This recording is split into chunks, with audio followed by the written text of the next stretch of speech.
mafuta bateki mai pe bateki mafuta. Ok. Bandeko balandi, il y a sujet du jour. Mbote na bino bozali kozwa biso bongo na YouTube à travers le monde.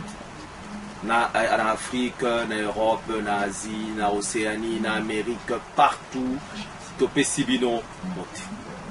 Tu es bien te bozali ebele bato basepelaka kolanda bongo chaîne na bino Kelelo TV. Sujet du jour ya lelo tokolobela likambo moko ezali très important. Moi na beti ba très belé, pourquoi? Parce que ezali ko concerner biso ba congolais et puis ezali ko concerner avenir na biso, avenir ya bana na biso pe ba génération nyonso koya na sima ya Congo. Ndenge balobaka toujours, quand les prémices sont fausses, résultat sera toujours biaisé. Que faisons-nous de notre pays? Que faisons-nous de la République démocratique du Congo? Congo est commis wapi? Tu parles du Congo ressources humaines ou bien... Non, c'est la malé médé. Ce n'est qu'une introduction. Okay. Congo est commis wapi? Ndenge de kolanga elezia tambatunaka. To commis wapi? Ndenge de kolanga Blaise Bosisa azana kati ya plateau bokomona ye. Alobaka toujours tozali wapi ya tunaka tokometa tunaka toza wapi. Na masala biso grâce. Lelo toza kolobela sujet ya likambo ya immigration. Pourquoi le Congolais a une démangeaison ya kofanda panayi? Pona nini? Pourquoi dans l'utopie de l'espace, le Congolais croit que vivre mieux c'est ailleurs? Pourquoi est-ce que le Congolais azali toujours motivé à bimanaeka mboka kende? Des véloteries, bate kalupango pona mwana kende mikili, basala boyende koza même prêt à kende par Maroc, à kende par bakano pneumatique, à koufana na kati ya océan. L'essentiel pour les nini à Longwara à Congo. Babeta ba Congolais na Angola, à Kotaka Luanda, nga fona koma mwana Luanda, bande kwa Luanda na pesi bino mbote lebike boza bele bolanda ba biso. Nga quel que soit le cas, on koma na Luanda na makolo na koma kame pourvu que na kima Congo. Qu'est-ce qui se passe? Qu'est-ce qui nous dérange et qui nous démange? Tozali na démangeaison pour na nini? Mokusa ya kobima mboka pour na nini? Motivation yango ezali nini? Na conscruté sujet en angai mon côté, na loboko nanga ya mwasi nazali na moi population ndeko Paulin Kabeya mbote. Mbote ndeko Blaise Kanika, mbote mingi na bande konoso balandi ya kelelo et puis mbote na bana Congo. Te kimi ezali parce que toza ba congolais nazala mboka nanga. OK. Ndeko Blaise aussi ça. Beta kelelo, beta kelelo. Mbote papa mbote ndeko Blaise Kanika. Yo tishanga na kombo pona papa. Ngaza congolais boso za kombo ya Blaise après Campaoré. Ils appellent un Congolais, c'était un grand acteur, pas un Congolais, mais je crois un Camerounais, un grand journaliste, Blaise Pascal Tala. Il est toujours là. Je crois qu'il doit être toujours là. Un grand reporter. Ok. Ndeko Eric Daniel. Vous allez bien. Oui. Ok. C'est pas vraiment que vous avez vu sur le plateau. Merci. Pour Nanini Congolais, Kinois en particulier, Tolinga Kakofanda Namboka Te. Ndeko Kola. Ah, Ndeko Blaise Kanika. Oui, parce que kuna mbaleza. Il n'y a pas de voisin. Oui, donc ça dit biso mbaleza, alors il faudra que bunda mbaleza la kuna et biso na ke kuna et ko permettre que na kuna moni ki bon talaka mikili quoi. Donc banyakos bakenda banani donc ba comment ba prêtre ba riva menga banani ba prêtre donc son akei kaka. Oh, na so anda ko belé koto. Donc ils ont raison, mutamo qui pas comme riche, millionnaire ainsi de suite. Il faut les banda. Oui, à so ami tukasika. Et alors que chez nous ici il y a tout. Non, non, il n'y a pas tout. Justement, il y a que qualité. Mindele, asiatique, banani nyon surtout bazo wele la koluka visa à Congo pour baya combattre fortune awa, mais biso to luka to kilibanda. Non mais on m'a dit tant obi ki bani ozo battre fortune. Biso moni ki bangonde, c'est-à-dire tant bazali koya, do ya na mbongo na bango. Et pourtant bana mbongo te. D'accord, on peut pas le na beto l'autre fois question ngabita, moni Blaise. Et c'est que c'est une histoire hein. Na temi na poids lourd na Kinshasa pona bana poto ba yibi poids lourd ba yibi na Kinshasa ba yibi poids lourd oui na Kingabwa kota ndeko Daniel na zana usam na oza transport na telemi na moi na moni kaka jupe mo le kinga rouge wa et que telemi et zongi et telemi à une certaine distance policier qui tire mundu qui papa yaka bon papa qui belé je n'étais pas le seul papa papa yaka mais papa ni bazobenga ye kuna te ye yo nga bon na koti na répertoire natali bandeko nyonso oui ya mituka mais bon parce que attends cerveau et là répertoire que le téléphone il est Android muto akiti na mutuka c'était un ami à moi mais c'était un ami libanais donc un sujet libanais alors moninga to yambani bon on faisait des blagues hein, tout blague on a bon policier nga yo pour ça na kuna parce que lui c'était vraiment mon ami je l'ai connu tant avec une culotte oui ça c'est vrai bon c'est un ami libanais mais avec une culotte de t-shirt je ne sais pas son nom c'est un ami. Alors, ma boss. Oui, mais n'a pas dit pas gardez pas policier. Et puis gardez la policier armé na biko. Mais un type bah gardez pas policier. Non, bon gars, comme on a benga yo. Nini boy, abi ya ka benga pemene mon frère. Ngabi yeah. Bah dès que vous trouvez pas nani. Abi ote mutu kana ngabi non, yoko so mutu kata était connaissant, yoko paye carte rien. Mais tant moi 8 ans pour bête nga lisolo na ye. Et là j'ai compris que biso ba congolais toza na ba complexe de mesures, ba congolais toza ko comprendre le retour ça la terre. Écoute ce que cet ami libanais me dit, un sujet libanais. Abinanga, mais tu m'as connu, quand on a eu coupé un gabi, on a coupé le mot et moi, habitant baninga libanais. Azaki pas na bango, baninga libanais, ba sangisi mon bongo, ba bengisi aye awa. Aye awa, bandu ko bunda muke, moi garçon livreur, moi tout ça. Mais abinanga mon frère, batinenge pas patron nanga. Na kende ko de donner de l'eau na matadi. Je suis allé, tant que de donner, oui, il y a comme dans un monde côté mon boutal, babamou et belé. Je me dis, oh, mais babamou, moi je connais. Na tuni mtu na ngofre baba mu eza nanyo o bilanga ba muna loni yabi o bilanga ba mute ya mute abi ko ba mute baba mu ya mutute abi o te ya mutute abi non c'est pas vrai donc tout ça que je vois là ba chante bambu ya mutute abi ya mutute eza nzambe ya mupepe abi o donc ça dit que la cause fait machette na kati abi papa o ka tata 5 abi oh na on fout d'impôt il y a pas d'impôt à payer muta retourne dans zate abi mon frère je me suis dit tiens c'est vrai toke matadi. Donc biso kanza Congo scandaleusement riche à kaba minerais. Scandaleusement riche na biso dara na nyoso. Na édition de Kobles Kanika azobetanga histoire na ye. Abi mon frère na zongi kisasa. Na 8 ans na vu papier na bic na sali projet. Tant na sali projet. Na bondika bandeko na wopesa mo loko muke na luika itati. Omoni ba nyo conteneur de benga itati. Wa milaya ba conteneur la voilà itati on voilà. Abi na luango na kiti na kuna. Na luki pe na ma diga somo ya moi makasi o babi ko beta machete bien baza moi bala ma miki oui oh papa o katelinga de bambou mwana mboka o kasi de bambou za 1000 francs oui de bambou o za 1000 francs ba komi kuna ba kati ba bambou ba découper abi na sali stock ya ba bambou na zonga na kisasa na benga bande ko langa ba libanais mon frère na bezo sala na ba moule ya modèle ba sali linga e ye a kana ndako na ba ninga simanda ku panto kangi na bani ko sala ninga na ndo sa ba kirdan abi na maniko saba cure-dent na lui kaka awa muninga na moi ça va plastique na pesa ka commande ça là ngo modèle o eza moi bien o eza moi boy eza moi propre tout ça na bika ka moi ordinateur na ba moi papier pas cure-dent nanga et qu'est-ce que je fais oui ba supermarché na ba magasin ba ndeko na biso ba libanais na abino ba congolais pe na komi ko livrer et je suis devenu grossiste non moi na so mutu ko na patron j'ai engagé des gens j'en ai fait une entreprise non c'était pas sur ça c'est une complexe yo kaka ba moi témoignage ya moké. Donc ndeko libanais a tourné kaka ménage allez a commis parmi les grossistes il y a donc et quel ibanda te pour transformer non a buki bambou kaka au Congo central il y a ofélé il y a pipipi il y a ofélé aye nango a transformé yango a commis ko sala nanda coupé donc c'est scandaleusement riche à Congo tina bambou mon frère. Et puis ndeko Blaise mboko yo na éviter pourquoi est-ce que bano ba okendaka na ba na nini ba biloko ba développer parce que baté ba osa bango lokola traite de noir ezalaka échanger fort ba moderniser yango kaka ba ne ba okende kuna ba ke ba ezo main d'œuvre na mboka ba ke nango kuna po basa bine kala ba kende bilanga lelo ba yesa ba boulot amike ils sont bien payés leur bien payés ça par rapport na biso. Oui,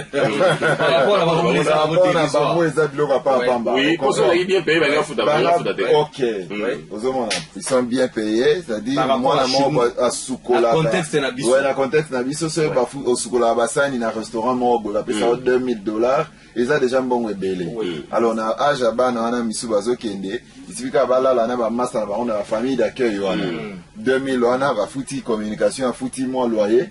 Bakangisi mo bambongo chauffage tout ça moi ba 1000 les okangama na papa na suka sanza na suka basanza akosomba lupango na monga fula osomba na kimbondo kuna omoni awazo bimalwa mutasali bulwa bien mais aka ne mo na so avanda kia Mansoa et parce que Lingaza a des sous-payés. Ah ouais, Lingaza a sous-payé, mais ça problème. Non seulement sous-payé, impayé. Ceux qui ont Lingaza la ils ont la visite à 16 mois, 54 mois, 256 mois de paiement. Au moins, le problème, c'est que il faut comprendre que Togo vivre dans Mboko. Il faut stratégie belé. Il faut stratégie belé. Non, sans magouille, quand vivre bien, ndeko ya monika babambu ozomona yakuti na belge moko asala makala awa asali makala tie na bapake bo moso apemba osa makala libane nani encore makala belge oyo ezaka oyo pela kasi oyebi elo esalanga mpasi eza nini elo esalanga mpasi oyebi ke président na biso ya sénat l'actuel président ya sénat abenganaka balibane na Kinshasa. oyebi yango bango nyonso bazonga kongo baya na bana po oyo eza eldorado mpona il faut congolais comprendre que besika nzambe atia eza esika oko réussir na nyonso mais biso siko tocomprendre yango te tokende lokola baesclave na nini ya baloteri wana ndenge moko baoteka bamisu na libi biso siko tokokendela yango nzelo batekomitika mais tomona yango bapaster baoteya alingi asambela mpona bato omona baopesa sujet de prière asambela mpona nga na bete loterie dv mais libanais oyo aye maboko pamba awa ayebi ke 3 mois eza ebele so il a réussi dans 3 mois, on a réussi dans 4 ans. Dans 4 ans, on a comme un patron. Et pas dans bande de Blaise. Bah, on a imprimerie à Mounene à Congo. Les hommes aussi, quand on a un monsieur Blaise, de Blaise, quand on a Eric Daniel, dans génération, alors, Ndeko Blaise, Ndeko Daniel, côté na yo na imprimerie à Mounene. Yamboka na biso za wana. Iba tipo na bauta Kenya. Bayaki on a kilote bazo bunda na kaka. Graphic system. Omone basombi kinga bwana nyoso. Basombi. Ozomona. Bale wana ba aibi même pas lingala. Et ou melite comme boss. Ah ou na ba jeep. Mais biso ndeko préféré okende net ninga moko na Afrique du Sud. Akata mwasi mobile type moboé suki parce que abandaki koyekola na kimukolo kokata suki siko bayekolisa bango na bana mike mukolo wana type moko ayeka abona mwasi na ifo bakende fête baye bien habillé mwasi a insisté arranger mobile nanga bona bo azuka gilette tikolo salon azaki te maître azaki te akata suki okolo la tia ba kwa côté pa azokisa mwasi wana beta type wana mbata Olobanini parce que ça a beaucoup mopaya. On est mieux que chez soi. Ce qui a école qui ou quatre ceux qui en arrête un gaz dans le salon. 4 ans en Afrique du Sud, mais azo école. Mais et là comment il y a tant de Blaise à lobby, il faut ba congolais autosali parsemer à travers le monde pour comprendre que et si Kanzamba Tiabisonde est ici meilleur. Alors, nameki un peu et là comment ils ont gelinga na mutu. Est-ce que oyebi que pendant tous ces temps-là, Abraham était ami à Dieu, hein? Abraham c'était parmi les gens qui causaient Fara. Non, c'est le seul que Dieu a donné, c'est mon ami. C'est mon ami. Le seul Ndamba Mais est-ce que tu sais que Abraham, avant que Asara a sacrifice à Isaac na Morija, pour Nzamba lobake sikonde na moni fidélité na yo, na moni vena kolingakanga. Est-ce que pendant tous ces temps-là, Oyo, Nzamba bengaki ami.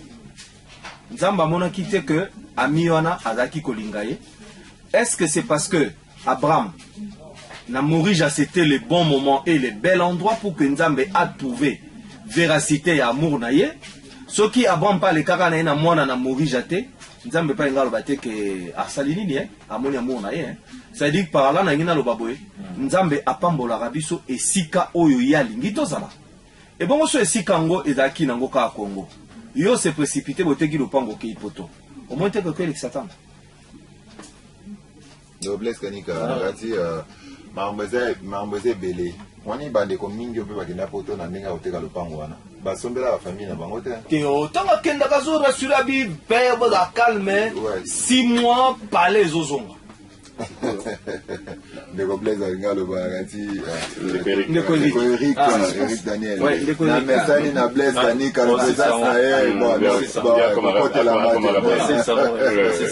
d'accord. Voilà. je pense que si tu as ça la émission Oyo, ils ont pour décourager l'exode parce que ils ont rendu bis au service. Pour poser question très bien. Quel avenir pour ce pays? Pour nos enfants, pour notre progéniture. Et pour notre progéniture. D'autres projetés dans 100 ans. Quel deviendra le... Pourquoi tu vas si loin? Dans 20 ans. Oui, il faut mettre 20. Bon, dans le lobby par extrapolation. Non. Bon, d'accord. Mettons 20. Dans 20 ans. Mettons 20 ans. On met tout ça à 20 ans. Avec mon fric, va cerveau, les Congolais vont être plus compétents Libanda que la Congo. Quel deviendra le Congo? Mais le Congo ne deviendra rien du tout. Tout bananon tozong et l'histoire. Il y a un maléfice parce que qui a dessiné les contours des 2, 3, 45, c'est-à-dire des 2 345 000? C'est pas nous. C'est pas nous, les Arabes sautés. Nous avons dessiné fort, mais on a un beau chaos, tout le monde a la géographie avec la tête de Mobutu, mais la tête de Mobutu. Les Arabes sautés. Bah, tu as dessiné en gros, Bazagi, géographie, il y a 6 nations. À l'époque, il y a l'exposition royale de Bruxelles, machin, avec Léopold II. Quand ils ont dessiné ça, but Ezagi Moko, ils ont marché commun en Afrique. Kounande to Banaokenero, Somba, matière première, Pototonga, l'Europe. Donc, l'industrie économique, moi, elle sort en Europe. Et le mot que ça pour se développer, c'est notre pays. Maintenant, dans ce pays, il y avait des gens. Mais ces gens-là, quand ils ont vu les étrangers venir prendre la matière, ils n'ont pas demandé à ces étrangers-là que tout n'est pas ils sont restés.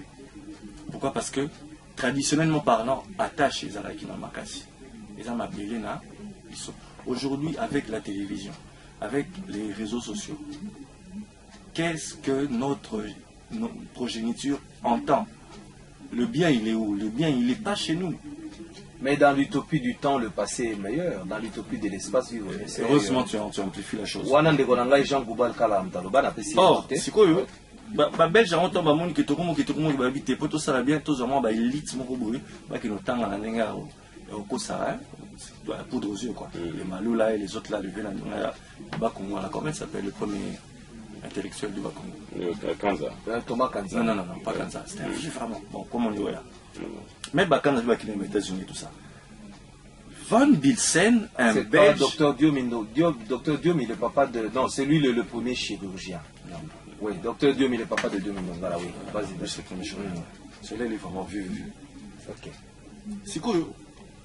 Van Bilsen a fait un plan pour qu'en 1980, la ville de Léopoldville, la ville de Léopoldville, c'est bizarre, la ville de Léopoldville est Coma, Ezala, la Belgique, et disons Bruxelles, il y a Afrique. Ok. Alors pour y arriver par palier, anglais pour que Afrique du Sud, oui, anglais balinga qui paye, Tonga Johannesburg, Tonga Afrique du Sud, n'a esprit à Grande-Bretagne parce qu'ils savaient qu'ils n'allaient pas partir. Bon, bref, tu vois. Mais là-bas, ça a quand même marché. Genre, le Maroc, métro toujours avec les Français. 2 milliards. C'est quoi Van Bilsen plan au Asalawana, ils ont dans la bibliothèque royale à Bruxelles. Qui va jeter un coup d'œil là-bas? Jeter un coup d'œil. Est-ce que la classe n'a mis sur Batang mais comment est-ce que le Congolais peut aller jeter un coup d'œil dès lors que le Congolais a même attaque pour s'auto-suffire? L'essentiel de la vie, le minimum vital comme on peut le dire, Kolia, Congolais a nangote. Olingisco Congolais qui n'est qu'à côté la plage à Van Bilsen, mon frère. Entre nous. Quand je dis le Congolais, quand je dis ce Congolais, je parle du gouvernant. On y a le gouvernant. Alors je suis en train de sauter politique. Non, le clairement. Donc, si vous dites qui n'est que s'émigrer, que bimamboka, aux autres déjà la moyen, aux autres qui ont wapi. Tu as volé ou bien tu as sué? Tiens, au salaire qui est Konzo, peut-être au Tedai Chebino. Donc, au salaire qui est Konzo, Konzo pour comme un, où tu vas prendre les 1? Il y a une source. Cette source les opère sur quelque chose. Mais quand tu commences à prendre le Bible, on a commune à 100. 200, 300. T'as un peu minute. Est-ce que nous avons noté qu'à Bassamoussa, ah, c'est un faux boulot. Il y a des gens qui sont prêts à porter des sachets pour des gens. Oui, tu continues.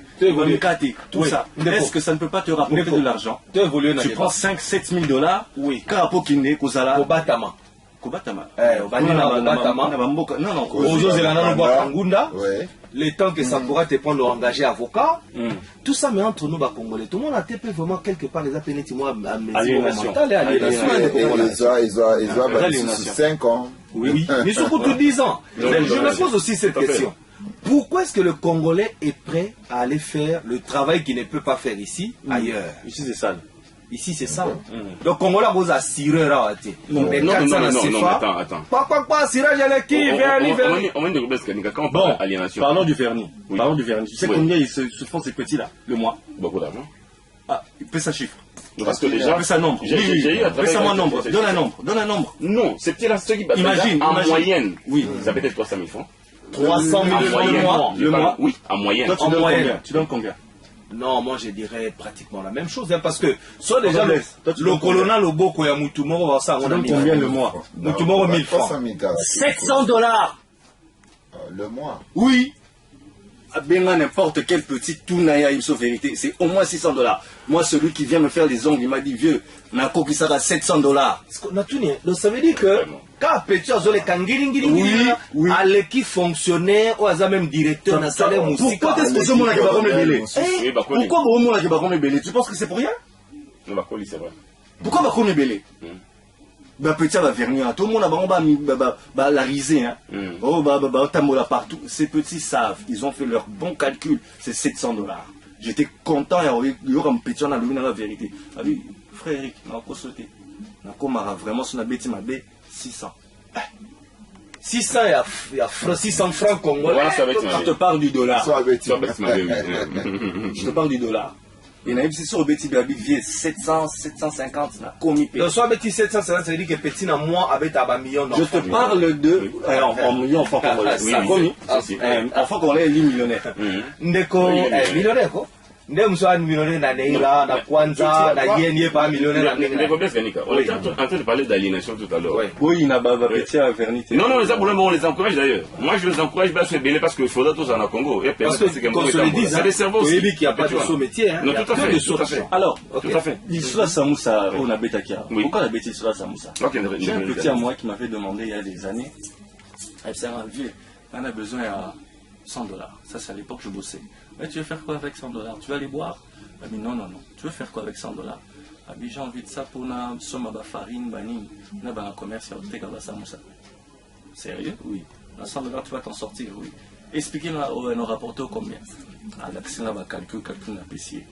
Ce petit, aujourd'hui, il a sa parcelle. Ah, voilà. Samoussa. Non, c'est-à-dire, là, c'est Jean qui m'a garanti que il monte à ça là. Donc, c'est un entrepreneur. C'est un entrepreneur. Un entrepreneur au même titre. Le jour, Papa Blaise vous dit ça, le jour, petit, on a Kabelanga 300 balles.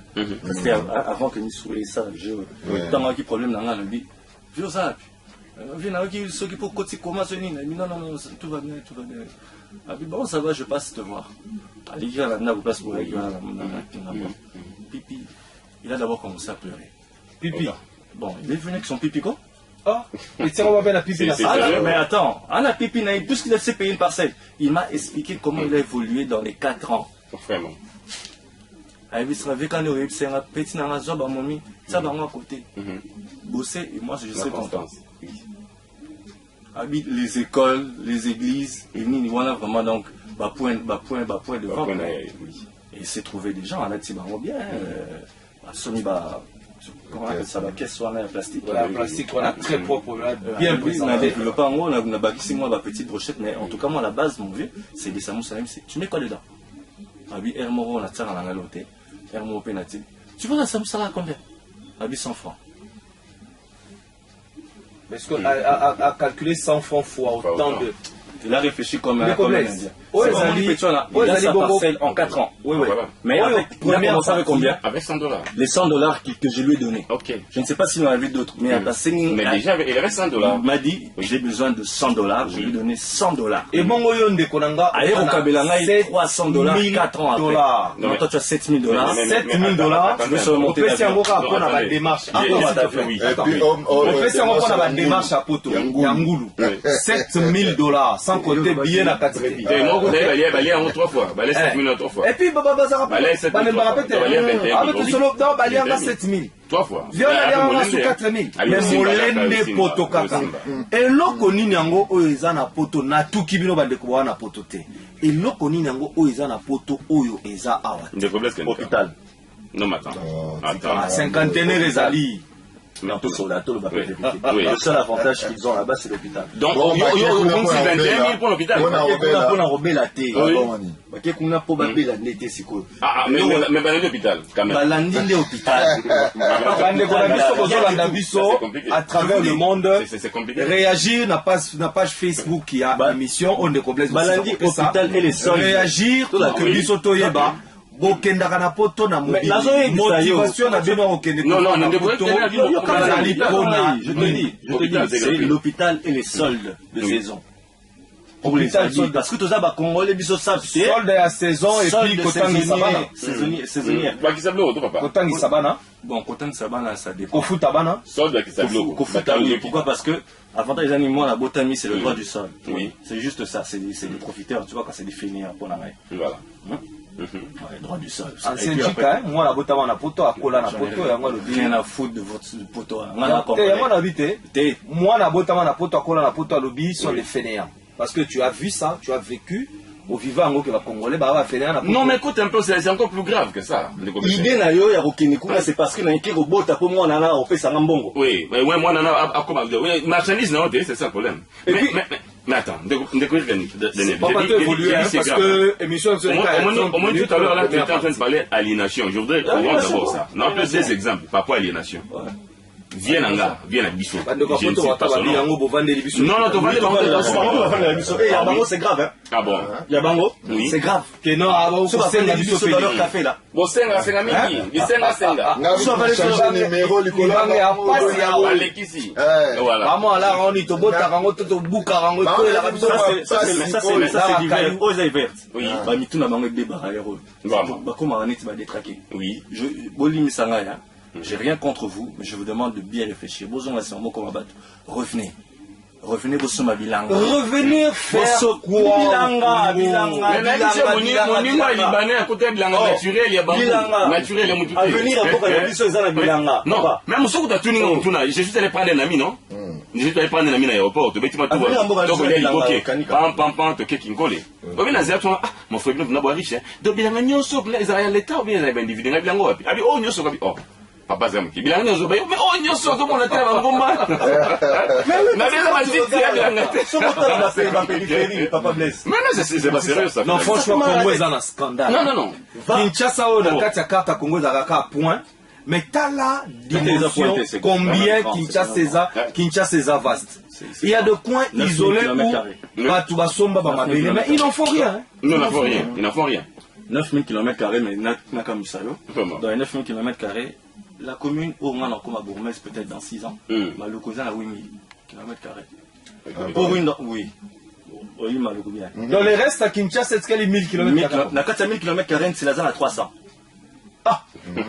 C'est quoi? Deux communes, Bazulino, 800 plus 300, ça fait combien? 1100. Hein?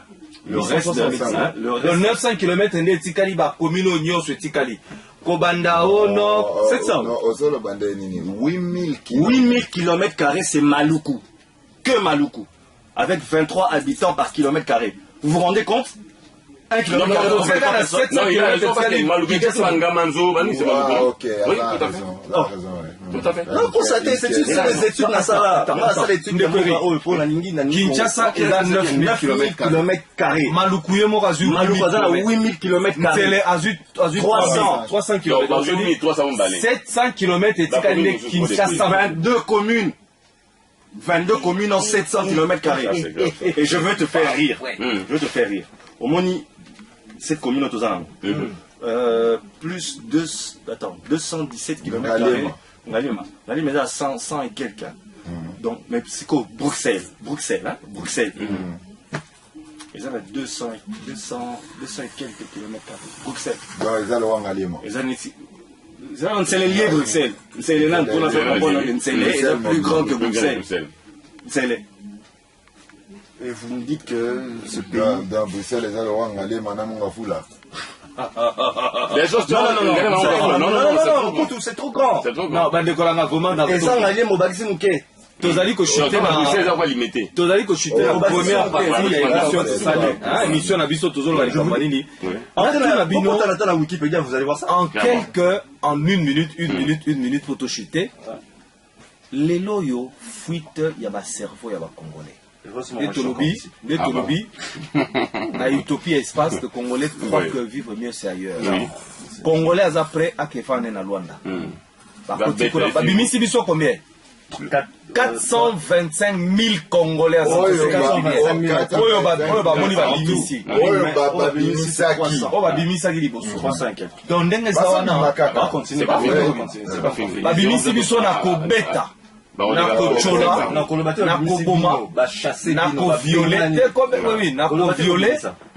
torturer, maltraiter. Mais Congolais a déjà eu. Quelle est la raison? Oui. Quelle est la raison aux à Congolais? Kozong les années. Kozong les parce que Congolais ont a que fait avant. On a chori chez Ali, te chori sans les Ali. Fiambre les Ali. Yo ni yo bonengo. Congolais à Katsa Congo. Mon fait à Isa kuna yo. Congolais qui Quand il y a peu de les raisons, merci. Oui, en une minute. Est-ce que ma fuite tabac cerveau na biso tozo kende libanda poto que servir expertise na biso énergie na biso na libanda? Est-ce que ça profitable na Congo? Non. Tout est défaveur pour na Congo. Non. Une minute tout chuter. Bon, là vraiment dans un dans Bino, bon je finis. Ok, Ndeko-Blaise. Moi, Ndeko-Blaise, Kanika, que les Congolais comment se faire soigner en Afrique du Sud. Oui. Dans le même médecin qui soigner Congolais. Ah, bah, il y a une université, il y a un campus. Oui, et il y a un que non pas seulement dans campus, parce que écoute, dans le marché, c'est pire. Dans le marché, il y a un moutou kabake. Ah bon? Oui. Papa Sindola. Bangonye so Tindola Kasumbale ça aux invités. Bakiti kuna mbala moko bakei la même chose. Ozomona. Bakota par tous nos voisins Sikoyo. Et ça là même que pour la biso ba chrétien, ba père spirituel na biso ba kufa en Afrique du Sud. Voilà. Aïbi na bala kufa kuna, Jacques Bernard kufa kuna, papa Olangi na mama Olangi bade kufa kuna, papa Olangi kufi kuna. Ozomona. Dans balandi bande kuna biso ba congolais, mais bakeo se faire soigner na mbongo oyo. Lobby ba vrai ko se faire soigner ndengo na te. Mbongo oyo bazui awa, bakeke poti à l'Afrique du Sud. Ozomona. Le Congo eza lelo eza passe mingi, ba ingénieur et belé ba sisaki baza ko évoluer ailleurs, baza médecin non pas non pas. Médecin bien moi de tout le bat. Nzamba sa lisabiso et le comment étralité na Congo lelo to loba. Pour le lelo komi ba sa publicité à hôpital oyo, il y a ba indien oyo. 51 ou bien AG. Peut-être AG. Non, AG ça va encore. 50. Attends, bah ça AG ça Congo. C'est Congo te. On a ba indien ba komi même na médecine ko zo les devant, mais là on va ça la spécialité. Il y a rien. Parce que c'est nous-mêmes qui sommes là-bas. Au moins les défends, chinois, tous ces expats-là. Est-ce que dans 10 ans, l'économie du Congo soit entre les mains des expats? 10 ans pour l'économie à Mboka. C'est vous qui gérez ça. L'économie, dollar, balingi. Même essence, déjà, le pain. Je me suis pas vendu une map à Mati sur base de quoi? Diminuer le grammage, et puis surtout moi comment ils ont côté dans ce film et personne ne dit rien. Tu vas parler des médecins. Donc c'était aberrant. Et on constatait que l'un de nos vieux ici, un médecin là, vraiment médecin authentique, non pas spécialiste, non, viens à Bois Kimbunda. Et les combles, c'est quoi? bisika via akei na Suède a comme il lave vitre au moins na ba clinique je dis vous médecin non je dis na kota ngoko moso lingi parce que ça m'a fait mais c'est ça la vérité lave vitre na hôpital na qui que vient sur la vitre non écoute c'est là-bas expert non mais quelque part on paye bien papa paye bien on qui s'en soit payer bien non il y a pas d'opportunité qu'est-ce l'opportunité c'est-à-dire devenir lave vitre mais quelque part même ceux qui peut-être oui c'est vrai tozo bunda tolia choricho tolia c'est pas mal au fiambre tout ça tout ce que vous voulez là le pain beurreux oui donc mangez tout ce que vous voulez mais écoutez tout le temps vous avez mon tout parce que je crois que surtout pas na biso il y a toujours possibilité que to vanda to linga makanisi qu'est-ce qu'on peut faire les autres l'ont fait. Pourquoi vous commencez à la monter? Est-ce que nous devons aller chez les autres? Non. Exactement avec ça. Ok. Ne corrige toi chuter là yo. C'est quoi? On a tenu au début fuite des. Oui, toi là cerveau. Alors tu sais, c'est du bullshit. Revenez. Non, attends. Tu sais, ils sont au nombre de combien de Congolais? Ils disent 7, mais moi je sais qu'on est à 12 millions d'heures. 12 millions d'heures, ouais, maximum. Bon, vous imaginez 12 millions de cerveaux, de compétences. Attention, attends. 12 millions. Non. C'est 12 millions de personnes. Oui. Mais les compétences ne sont pas au nombre de 12 millions. Justement, bon, 12 millions de cerveaux et bimi. Ok? Oui. 12 millions de cerveaux parce que chacun de nous a une tête, un cerveau, un nzambe. Oui. À 12 millions de Kekuna. Quels sont leurs talents? C'est 6 fois la population générale. C'est 8 fois la population générale. 8 fois. Ils sont même pas 3 millions. Ils sont 4 millions. Baza, oui, mais Baza 3 millions. Non, mais ils sont 4 millions. 4 millions avec des expatriés, bah, c'est naturalisant. Mais eux, les vrais Congolais, bah, comme à 3 500 000. Oui, d'accord. Mais sur les Congolais, combien dans ces lots-là, nous avons des collègues dans le lobby, ceux qui vont ajouter à développer la capacité là-bas. Qu'on développer le talent là-bas. C'est ça en Europe. C'est ça le problème. Tous ces petits combien de génères, combien d'inventeurs qui deviennent, s'ils ne sont pas zoulous, ils deviennent des footballeurs. Voilà. Ils deviennent des judokas. Déjà, le judo, ça ne paye plus. Ils deviennent, c'est le foot à sauter. Là, il foot à péter. Afrique du Sud, des sécurités, la sécurité. Voilà, donc ceux qui sont en Afrique du Sud, Mingi Kout. Hiver, est-ce que,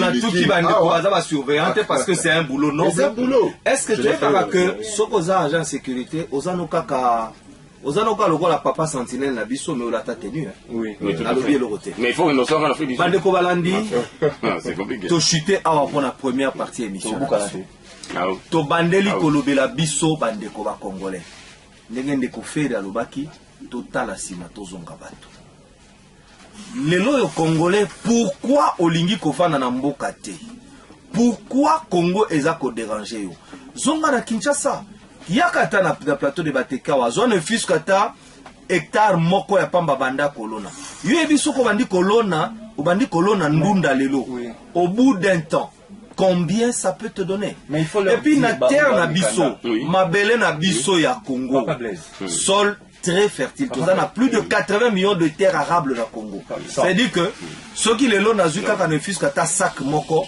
na tie mabele liboso anda kunanga na kolona ndunda na kolona tomate ozangelo ka mais yozo ke kovanda na poto malile betayo ozo ke kovanda na poto o subir toute forme d'ignominie toute forme de mépris toute forme ya kozala rabaisser kozala humilier et pourtant mbongo ozozona okozonga awa na Congo osali pe musale monani babengi ope entrepreneur oyoki ndeko pola lobi ezali na ndeko akeneka kobuka bambu awa na Congo central lelo aza entrepreneur un grand investisseur dans le domaine de Kyodan a commis même ko exporter yango et c'est un expatrié c'est pas un Congolais un expatrié oyoki ndeko Daniel alobi apesa kile ki moko $100 lelo c'est un entrepreneur dans le domaine ya Samusa Kinshasa lelo il y a de la place pour tout le monde Congo yo motozali Congo il y a de la place pour tout le monde et il y a des endroits inhabités biso na bino tokokuta na balasime mais vanda zonga moto kanisa que mboka na yo on est mieux que chez soi vous avez qui première partie biso na bino tokokuta na pour la deuxième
bateki mai pe bateki mafuta bateki mai pe bateki mafuta. Na France kuna bambo tebele to zabongo émission kelelo bawala na YouTube na biso to pesi binombo te mingi en fait Placide lelo tozo revela makambo etali esika ya kosala mosala ya nzambe na tango ya bondeko ya kala ou bien na tango ya bonganga ya nzambe ya balewi tango ba Aaron na libota na ye na batumimbeka tango ya kala bazaki kosala mosala ya nzambe bale kosala kango wapi précisément.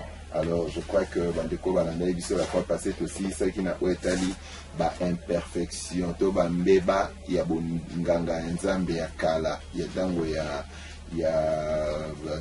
balewi sikoto kote na bondeko asika bonganga nzambe pe esi ebongwana nyonso ezaki ba cérémonie songolo pakala na bisalelo nango mingi eza kokokisama na kati na Yesu na nzela na kondima. Merci Prophète Placide pour la réponse. Merci beaucoup mon frère Blaise et puis tout Pessimbo na Basa Nzambe surtout au bazar toutefois disponible pour nous kabiso to partager la parole. Vraiment avec humilité Nzambe a récompensé Bishop parce que nous sommes dans les temps la parole est rare. La Bible dit nous sommes dans les temps où la parole est rare. Donc au moment où Nzambe a marché na kati ya cette église d'Asie. Apocalypse chapitre 3. Au moment il y avait des fausses doctrines au côté qui n'a pas église wana. Pas doctrine à l'okuta, beaucoup de fausses doctrines et banali ko s'est infiltré dans kati ya ba église wana. Apocalypse 3, ils ont montré biso pas doctrine na Balaam, il y a Nicolaïte, il y a Jézabel. Il y avait même des judaïsmes, mais Satan avait même établi son trône dans l'église moussous. Mais ce que j'aime dans la parole, église à Philadelphie et garda qui la parole. Et ça église in ballon nzamba reprocha kate, ezali église à Smyrne. OK, et puis l'église à Philadelphie.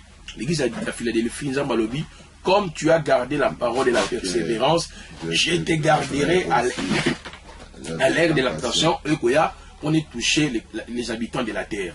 Mais l'église à Smyrne et garda qui aussi vérité nzamba reprocha contre ponanini parce que Smyrne, nous avons un mur, nous avons un parfum, nous avons une onction, nous avons une composition, il y a huile d'onction.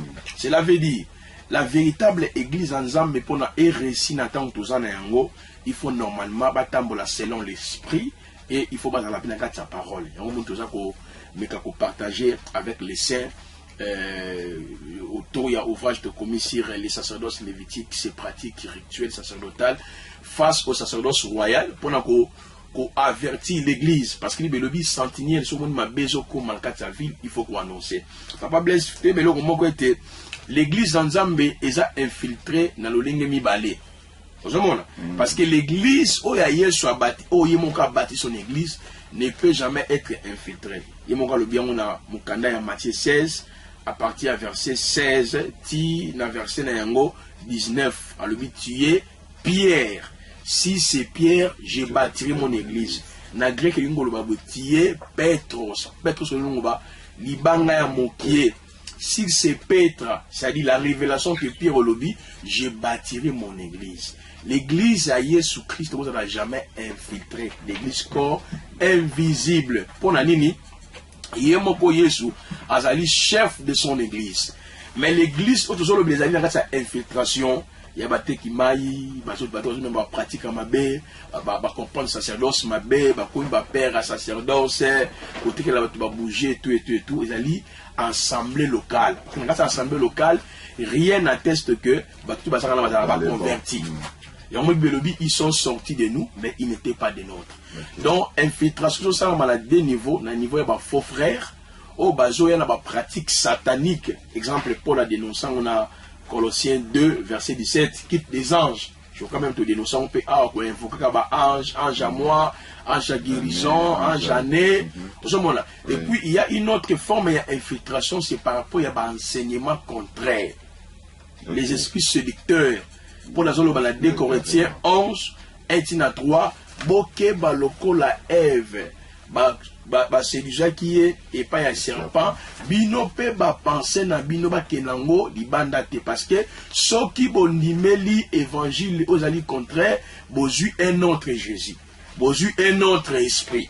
C'est vraiment important que ban ensemble ba qui sont toujours pour partager la parole. On ne veut pas pour s'attaquer aux autres. Il y a même des gens c'est comme si vous êtes habitué seulement à s'attaquer aux hommes et tout non. Ministère encore la PCB Ali pour dénoncer la fausse doctrine, pour protéger l'église du Seigneur. Mais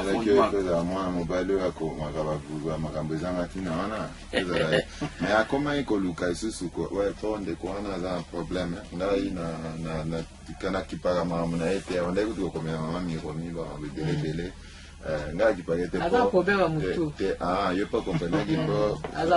problème?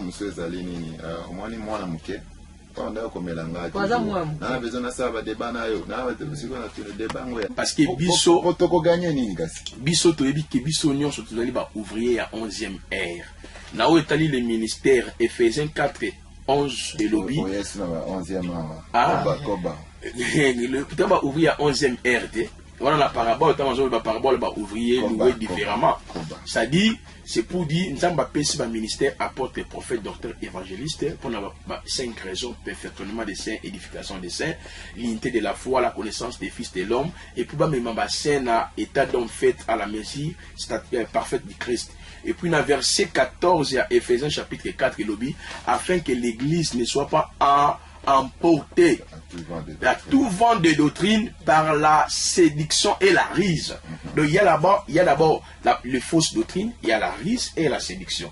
Donc un homme de Dieu a un mandat éternel, il y a des autres travail dans sa continuation, il y a mission apostolique, il y a un objectif, il y a qu'on veiller sur l'église, il y a qu'on veiller sur la fausse doctrine. Voilà, je reviens avant tout le bélassir lié. Il y a sacerdoce lévitique. Parce que dans le bas qui autrefois que Nzambe appelle ça qui sacerdoce lévitique pour la bite. Je peux même, il y a plusieurs dans le livre dans le bite belé, mais dans le résumé que on a le bite mi balé. C'est-à-dire, il voulait habiter avec son peuple. En deuxième lieu, il voulait expier les péchés de son peuple. C'est-à-dire, il y a un système sacrificiel, c'est-à-dire, il y a un élément physique. Tel que taureau, tel que bélier, tel que encens, tel que huile, tel que gâteau, tel que galette. Donc c'est de cette façon que Nzambe a établi ça qui, ce système sacrificiel.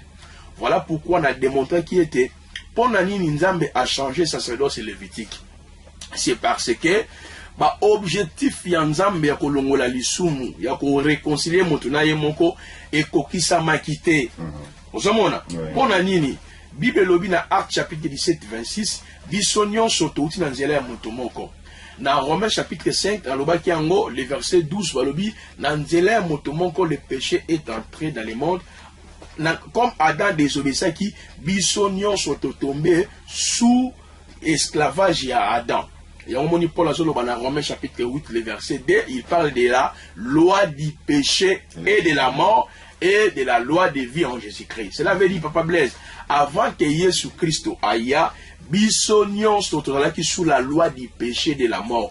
Les péchés zani nezali ko buka mibeko. Comme moto liboso papa na biso Adamo, maman na biso pe ya liboso Eve, bango ba bebi saki mibeko na nkolo, c'est par là les péchés ekotaki.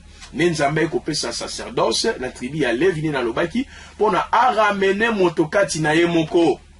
Maintenant, à ramener mon cas, na moyen au babing système sacrificiel. Mais qu'on démontrer que tant où c'est déjà les signes qui attester changement à ça sacerdoce. Et le changement du sacerdoce a eu lieu sur la croix de Golgotha. Aujourd'hui, on n'a pas Blaise. Et on Bible dans Hébreux 7:12. Et étant donné que la loi a changé, il y a nécessairement un changement du sacerdoce. Cela veut dire nous sommes entrés dans un régime Sika. Et j'avais même donné une parabole à bon samaritain pour le baquet. Les samaritains ont rendu Jésus Christ au yaki pepe nabiso, à laver biso, na bapota nabiso, et puis les lévites et les sacrificateurs qui n'ont outre, pour symboliser bonganga ya kala. Alors nous entrons. En fait, il y a beaucoup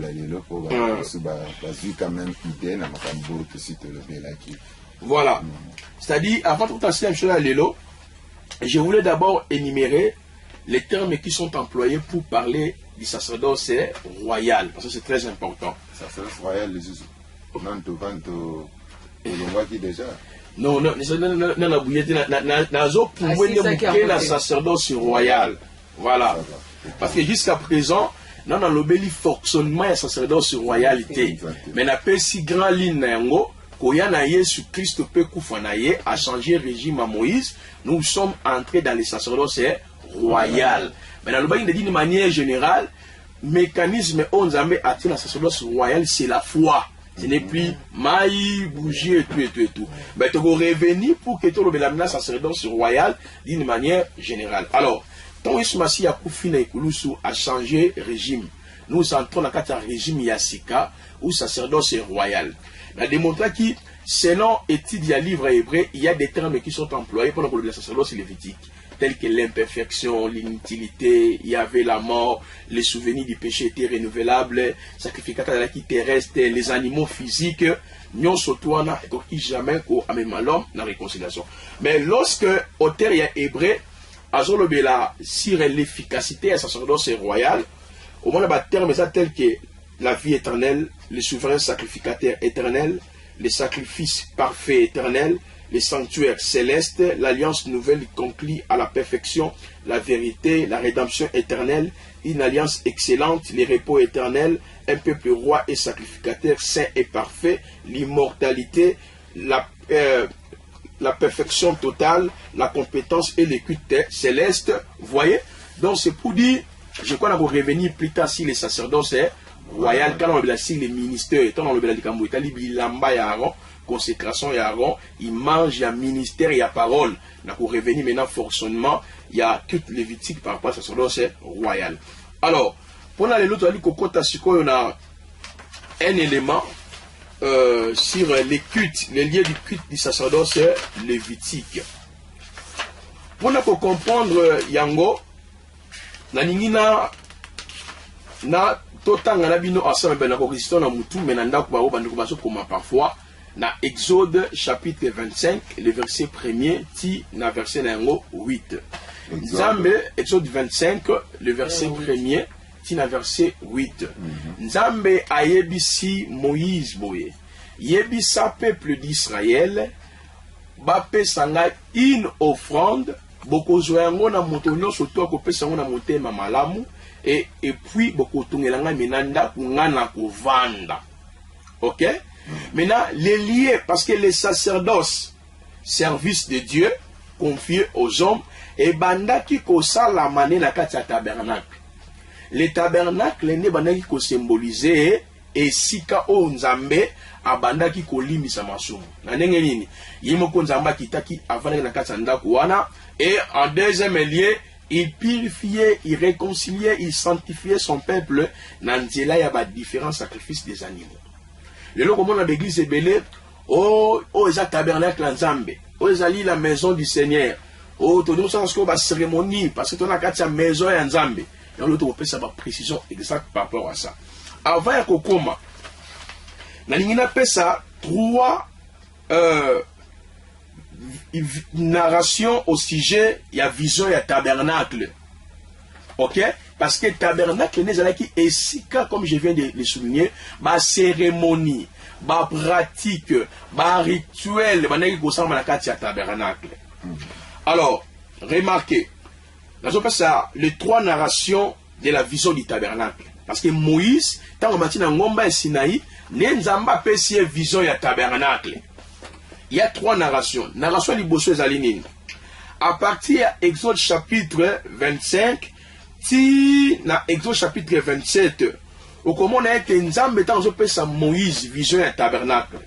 En titre de rappel, les tabernacles qui n'ont habité ni misato. Il y a les parvis, il y a les lieux saints, il y a les lieux très saints. Ok? Et les tabernacles, il y a 6 meubles. Les 2 meubles dans la parvis. Les 3 autres meubles dans la partie intérieure qu'on appelait les lieux saints. Et un autre meuble dans la partie où on a les lieux très saints. Maintenant, il y a parce que les confusion est trop au sujet à sacerdoce, au sujet à la maison de Dieu.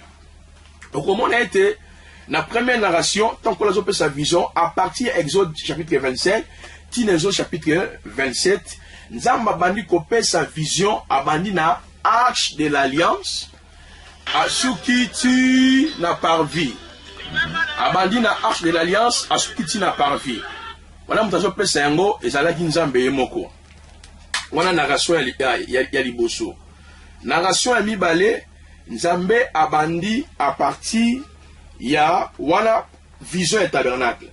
Mais na partie ya mibale narration mibale na Exode chapitre 28 ti na Exode chapitre 3 là maintenant Nzambe yemoko abandi na vision ya kati ti na libanda.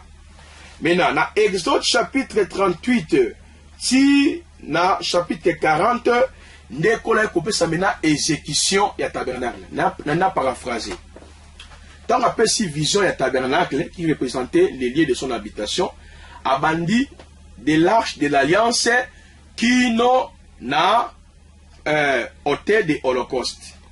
Mais tant au tabernacle ba ko tonganda kuwana bola na mystère oyo Nzambe kaba no tonga tabernacle e bandi na le parvis tinalier très saint, c'est-à-dire vous allez dans le chemin de l'intérieur vers l'extérieur et le chemin de l'extérieur vers l'intérieur. Parce que dans Exode chapitre 40, les tabernacles les ala qui exécutés. Quand on a la tabernacle les anini et sika oyo Nzambe abanda ki kolimbisama masumu ya peuple d'Israël.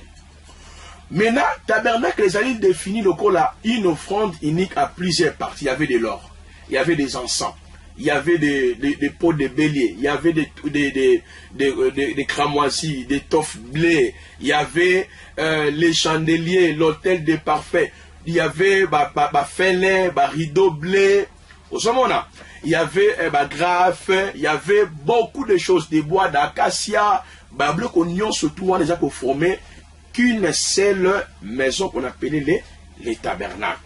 Or, je viens de dire Bolimbisia Masumu et Bongakinde et les Kanandela la Katiata tabernacle. Précisément la partie qu'on appelait les parvis. Parce que dans la Katia parvis, né ici qu'on a la cérémonie, il y a tout mélangeant mais soit gâteau, tout mélangeant mais soit galette, oyo, bâti mafuta, oyo, bâti mungwa.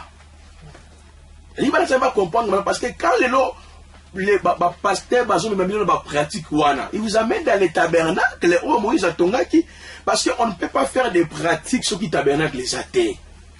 Tabernacle les nezalaki et sika oyo qui ba cérémonie donc zalaki et sika oyo ba cérémonie ce qui pasteur a ça le ba cérémonie en sokola ka ba mama ba kingo negati ko loba ba cérémonie ya ba sang ya ba bougie o sokola la mai oyo lobela nini bo mais atonga pe tabernacle ce que zate ba cérémonie peut ça péter l'église là on est tabernacle c'est vraiment la confusion. C'est vraiment la confusion. Bible dit que Dieu n'habite pas dans la maison construite par les mains d'hommes. Votre corps est le temple du Saint-Esprit, mon corps.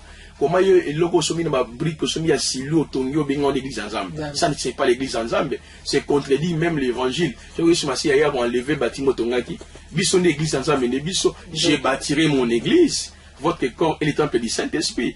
Donc ce sont des commerçants, opérateurs économiques au bas na évangile. Donc frère Blaise, on doit comprendre qu'on ne peut pas parler des cérémonies, des rituels, des pratiques sans kolongo la tabernacle. Parce que la cérémonie n'y sont tout lié na yango bandeki ko salama ya ngina sa tabernacle. Yango komona na Lévitique chapitre 1er, tina chapitre na yango 7, bazota sabiso les 5 différents sacrifices qu'on offrait. Il y avait l'offrande de holocauste. Au monde il y a gros bétail et le menu bétail. Ça dit qu'il y a minene, il y a mikié, il y a taureau, bélier, tout terrel et tout.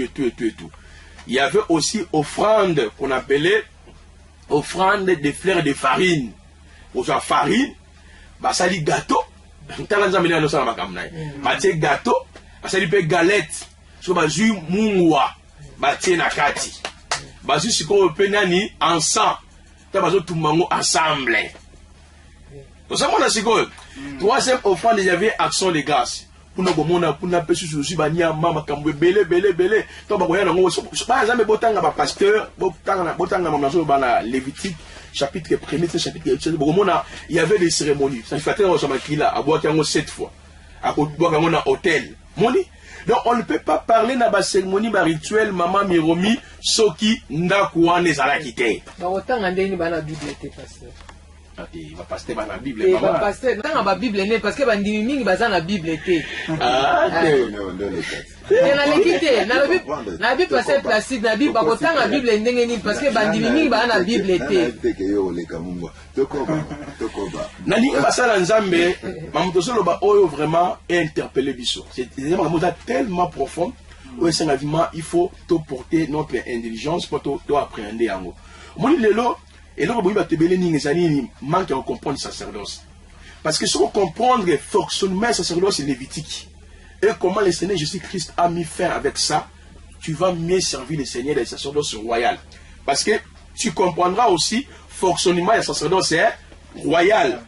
Comment Dieu a placé les ministères, par quelle mission. Je reviendrai dans le Makamouya, Banaron, les ministères de la parole, consécration ou l'ordination. Je reviendrai si c'est pour donner beaucoup de détails.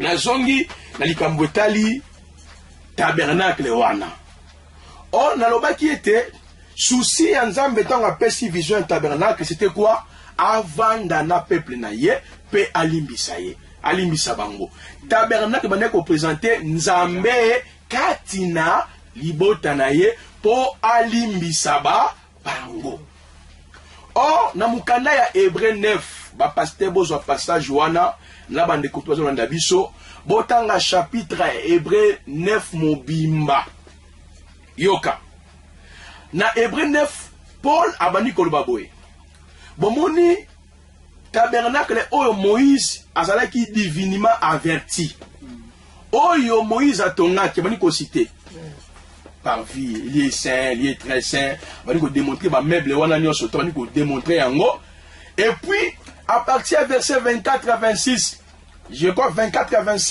23, 24 à 25, il y a une abolition, c'est-à-dire la cérémonie non surtout Nasima kolobela le tabernacle dans son ensemble, kolobela ba partie à tabernacle, kolobela ba cérémonie non surtout alobi et bandaki kolobela tout simplement Jésus-Christ. Il fallait que tabernacle wana naba pratique wana naba rituel wana et soit fait jusqu'à l'époque des réformes ou na époque il y a réformation au époque il y a réforme ou il y a réformation et zali tango oyonde Christo aye cela veut dire tango Christo aye yinda zalaki nako wana nyonso c'est-à-dire il était Dieu parmi son peuple. Il était ensemble, il y a l'autel des parfaits, les chandeliers, le pain des propositions, l'arche de l'alliance, la cuve des reins et l'autel des holocaustes. Moni, Paul, parce que comment yo pasteur, on est obligé de le lot ou la cérémonie sacerdotale. Nous sommes dans les tabernacles, tout le monde dernièrement, et pas parce que nous avons TDJs. Les voilà. Bakoti si batwali batalis na ba arche mongo bakoti na ngwana oh le temple du Seigneur le tabernacle même ma vidéo ça va circuler même l'internet. Ozomona be papa on azali ba mentor ba pasteur belle ya tout ça. Ozomona ba lati ba lo ba kabalo wana ba memi pena arche mo ba yena ngo arche de l'alliance. Ça c'est jouer avec les Seigneur. Yango les loro pour ça les années. Ba pasteur ba comprendre que ce qui ba kokoba na ba pratique na bango ya ko sokola ka batu ya ko créer ba savon ba bougie ba sa ba tonga pe tabernacle ya bango tabernacle wana na ba cérémonie nyonso tu wana ezui fait koya na koya ya Yesu Kristo. Il faut peut-être on appelle na écriture mususu o ezali kotali c'est Yesu pas ala ki ne tabernacle wana ya solo na je kitia ya yambo. Matthieu chapitre 1, verset 22 à 23. Tango ange azali kolo, bazolo baboyete, on l'appellera Emmanuel. On l'appellera Emmanuel. Ok? C'est-à-dire Dieu parmi son peuple. Voilà ton dimiango. Kuna pas le bas qui était j'habiterai. Tabernacle veut dire Nzambe katina nabatu. Mais yoka comment on peut pas blaise. Alobi Lobaki tabernacle est pour la kolongola lisum. Pour la réconcilier les peuples. Pour la purifier les peuples. Or toujours dans Matthieu chapitre 1 on a 22 23 balobini. Cet enfant sauvera son peuple de ses péchés. Ah, tu comprends réellement, c'est que tabernacle oyo Moïse atongaki et zalaki nango tout simplement image. Il y a véritable tabernacle, il fallait y le Seigneur Jésus-Christ. Donc, tant que Yesu Massi on ne peut plus parler du tabernacle. Parce que lui-même a commis le véritable tabernacle. Dans le terme technique, il y a ce qu'on appelle l'archétype, le type et l'antitype. Voilà le terme technique. L'archétype est authentique. Il y a solo. Mais le type est Elilingi et solo. L'archétype veut dire quoi? Véritable. On a tout démontré, tant que nous avons fait sa vision du tabernacle, abanda qui n'a parti à lié très saint, à Sukiwapi, n'a pas vu. Cela veut dire, dans le lié très saint, il y avait l'arche de l'alliance. Dans le arche de l'alliance, ne esika oba on est comme ça là, bolimbisi ya masumu. Dans Lévitique 16 et Tina 32, au grand jour de l'expiation, le souverain sacrificateur à Kokotana, Makila ya bouc, c'est-à-dire égorgé, il y avait aussi un autre bouc vivant où il faut prononcer masumu ya peuple, ne à Kokotana Makila, Tina lié très simple pour offrir yango pas ya Nzambe. Pour Nzambe apambola batu. Mais pour la vision du tabernacle, babani na kati arche de l'alliance. C'est pour dire, parce que l'arche représentait Nzambe. C'est pour dire, Jésus-Christ, oh, ayakina mabele, azalaki image de Dieu invisible. Parce que arche représentait l'image de Dieu invisible. Donc, pour la Hébreu chapitre 9, il voulait nous faire quitter le raisonnement, yako, mon Nzambe encore n'a pas maille, n'a pas matériel, n'a pas élément nature. Il voulait nous amener que il faut qu'on demande à biso et vendre à likolo ya kufa pelise kwa Yesu. Et moi Jésus le la arche de l'alliance, il pouvait donner le pardon, octroyer le pardon. Alimisa la femme adultère. Abiva et ne pêche plus. Or dans le temps pour que les péchés soient expiés, il faut qu'on la arche de l'alliance.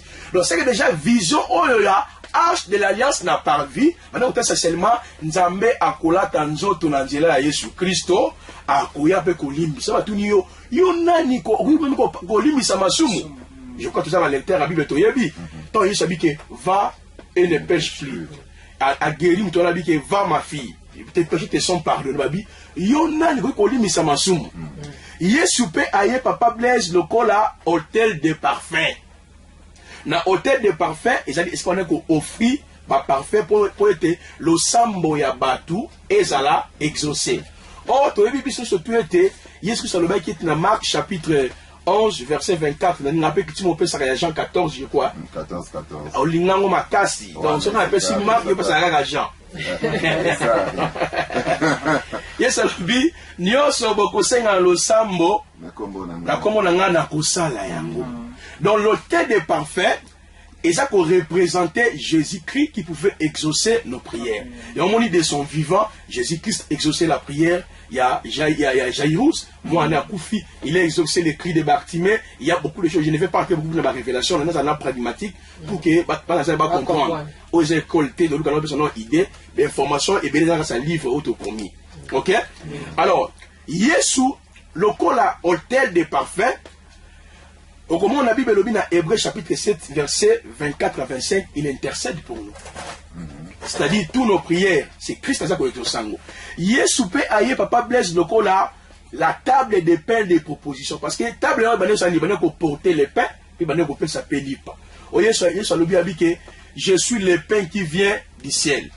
C'est-à-dire, il portait le pain et le pain que je vous donnerai. Or, le pain représente l'évangile. N'est-ce pas l'évangile du royaume? Yesu peut ailler le corps la chandelier. C'est-à-dire la lumière qui éclaire. Matthieu 4, 14, 16. Le peuple qui habitait dans les ténèbres ont vu une grande lumière. On voit déjà que on ne peut plus retourner dans la culte terrestre. On ne peut plus porter notre, on peut plus fixer nos regards dans le matériel. Yesu peut ailler le corps à la cuve de rein.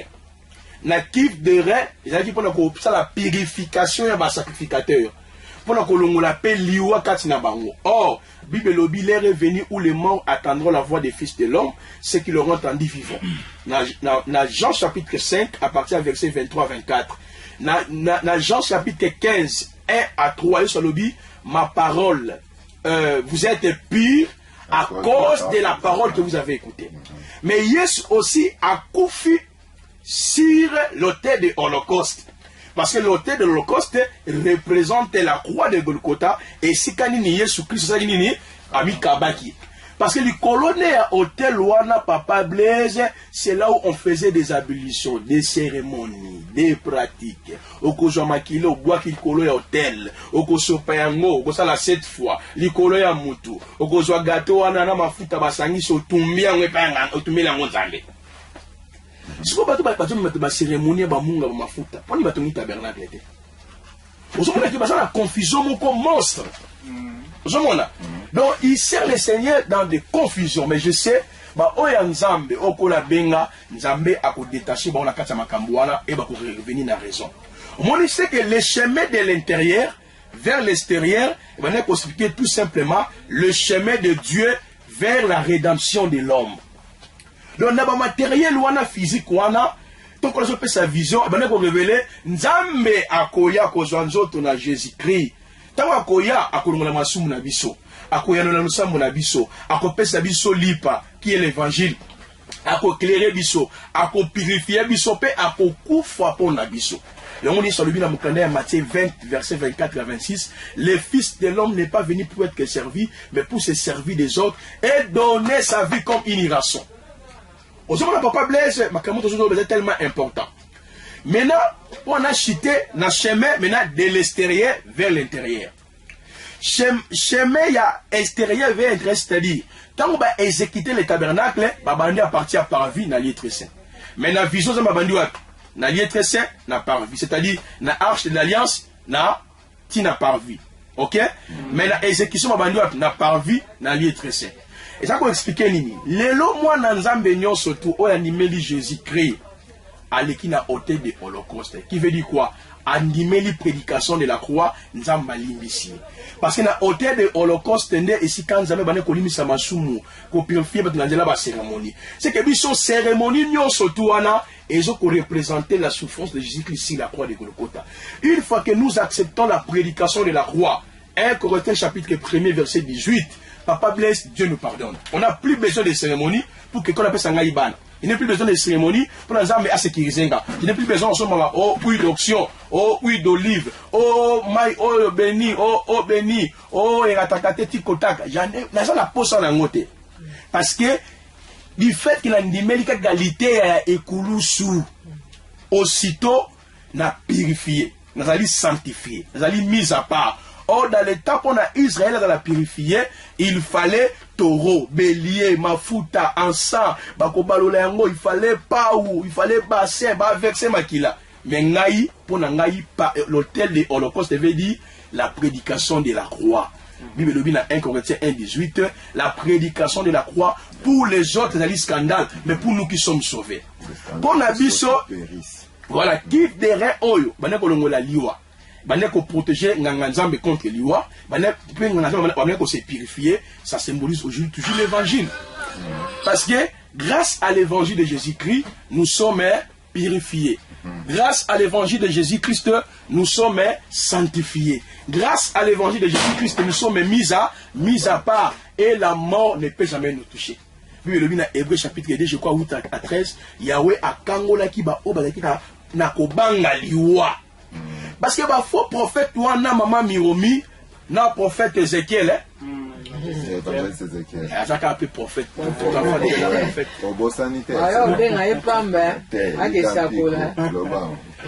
au moni bah faux pasteur wana nyon surtout bah joka bateki mai bah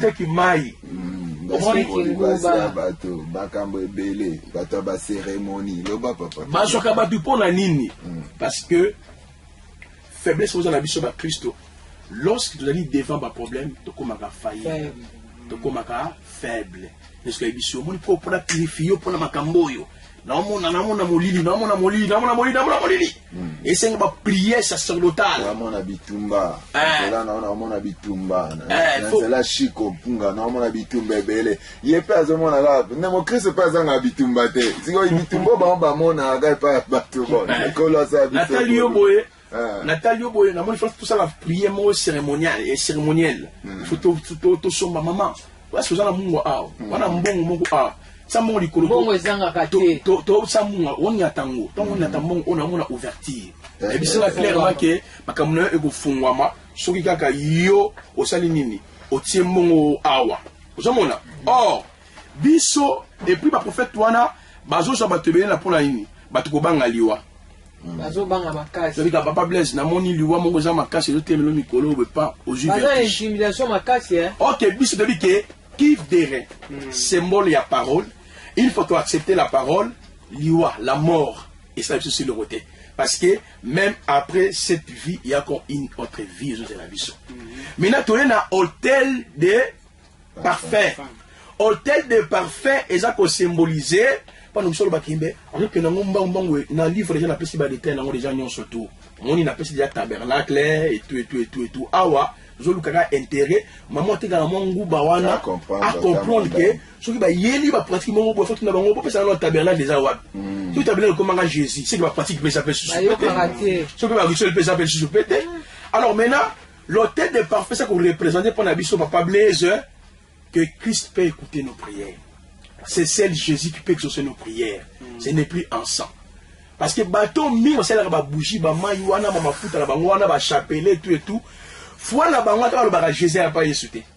Ça na biloko wana o bongo matériel ba pesi bangwana ba prophète wana. Mais pour la biso hôtel de parfait veut dire quoi pour na chrétien que Jésus-Christ né azali moyoki le sambo na biso. Maintenant les pains, la table de pain de proposition est ngelo banini. L'élo église Nzambe Bengami est demeuré dans le fondement des apôtres. Nous avons l'évangile. Le chiffre 12, c'est le chiffre du fondement. Éphésiens 2, 19 à 21, la parole nous dit nous sommes fondés sur les enseignements des prophètes et des apôtres, Christ étant la pierre angulaire. Les chandeliers nous sommes déjà éclairés. Nous avons été déjà délivrés. Dans le même jour, une émission à Papa Blaise, enseignement est bon, l'église à Congo. Oh, bah, pasteur, bah, comme mihi, bah, comme bah, riche, et ça, comme ça. Eh, message à foi. Parce que c'est la foi. Tu vas gagner. Tu es fils d'Abraham. Intérêt, Anine. Moto à joie. Moto à posséder. Moto à kindeli bosso. Ah, ça la prospère. Deuxième matin, bomi, église. Matin, bah, délivrance. Matin, bah, lien ancestraux. Matin, bah, lien. Matin, bah, nini, oyo. En fait, le diable a profité mingi na matin, wana, à côté. On a fait place à crise.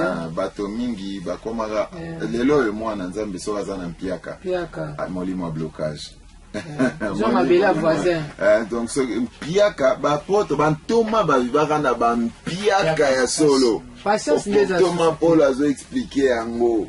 Que tu vives dans l'abondance, tout le monde a pas alors bien on a n'engagé belé mais maintenant Jésus Christ à laquelle nous était poigné et puis dans ngonga ko sombelo ko biso se ganza lelo blocage moyen te éviter Nicolas ça alors faut talanda ko ouais OK yoka faut pas kula mona mabuku kuta mafuta kala mutona pakola melongi et faut se ouverture ozwambo l'église à Congo va toi comme bakiti na sema kasi quand ozoya le na njela na ndeko na ngai Josué Bola tout ça qu'on réfléchit autour de l'église au Congo. Moi sur le m'a blé comme mine zanini papa Blaise batu sainte doctrine batu Jésus. Il y a la différence entre prêcher Jésus et la sainte doctrine. Rester Jésus ngolo banini. Matthieu chapitre 4, Jésus a guéri, il va te guérir. Il y a la foi, Jésus est puissant. Oui, tu parles de Jésus. Et Pierre a marché sur les autres. Toi aussi tu vas marcher, tu vas régner, tu vas dominer. Je t'ai dit c'est ton temps, c'est ton jour. Amen, amen. Mais prêcher Jésus dans la Sainte Doctrine veut dire former les disciples, répéter le fondement des apôtres. Pourquoi pas cette église là toute année quand livre à Colossiens?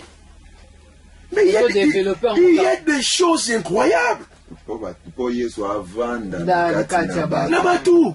Non, il est passé parce que livre Colossiens le beli Christ penza bozindo. Non, lundi mutu mo alobi ke ye mikolo zote aka mate actualité. Mate actualité on zani na comprendre abi bato bazote abino mate ya kala kala. Menga na ye na mate ya moko o eza siko ya actualité.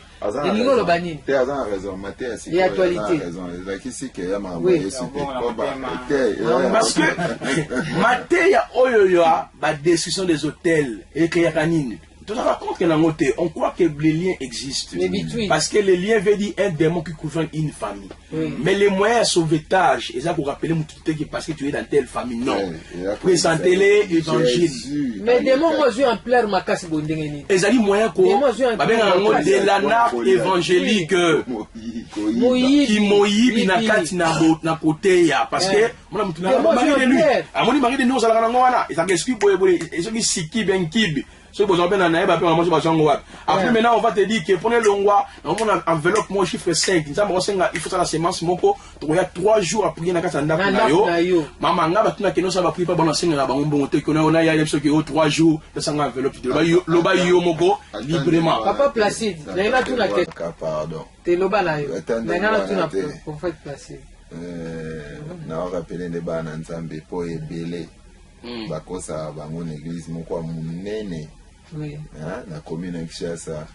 Na préciser on eza ko engagé nga. Kuna pe bazo réunir babi soki mutu nyonso aza awa wana basengi mabonza 7 fois. Siko 8e fois. Wana bitunga. Bango ya bitunga batango mbala 7. Na bite bitunga 7. Mbala 7. Bitunga 7 fois. Batie première fois balongoli batie souti 7 fois. D'accord. To yemba po to komi na ngonga ya bosala.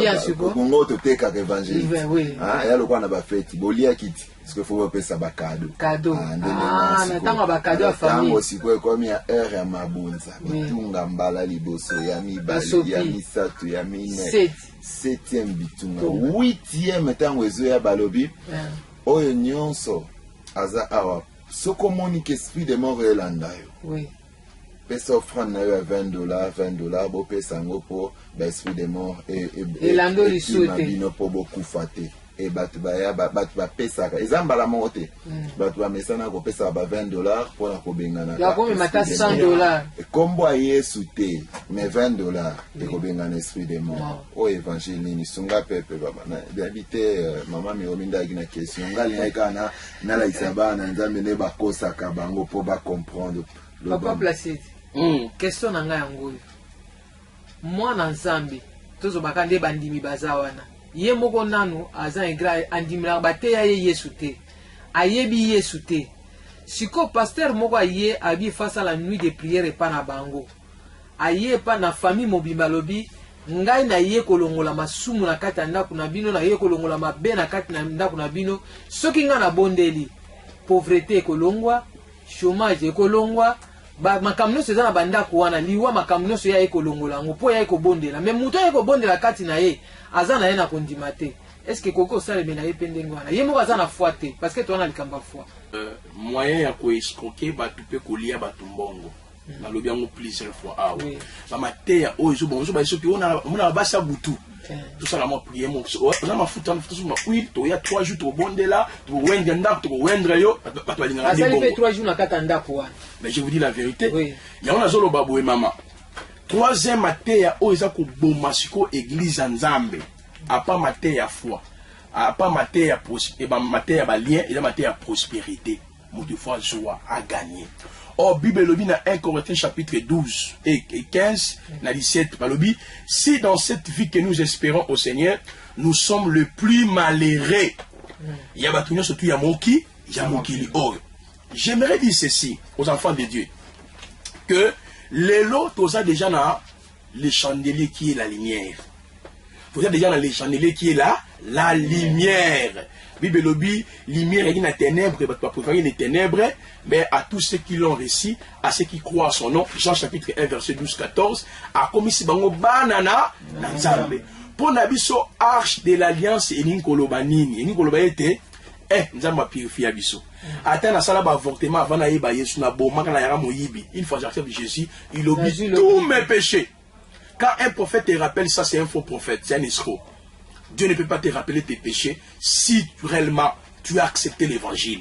Parce que Bitsalio et Jésus-Christ, les péchés au singulier et les péchés au pluriel. Au moment où nous souffrons, mais qu'en est-il de la rédemption? Où est la place de la rédemption?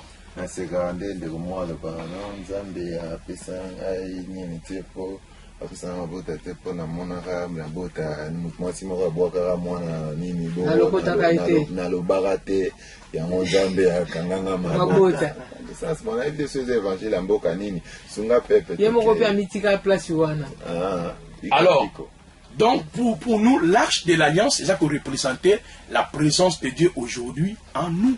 Dieu habitait en nous, comme maintenant, temple Yanzambe.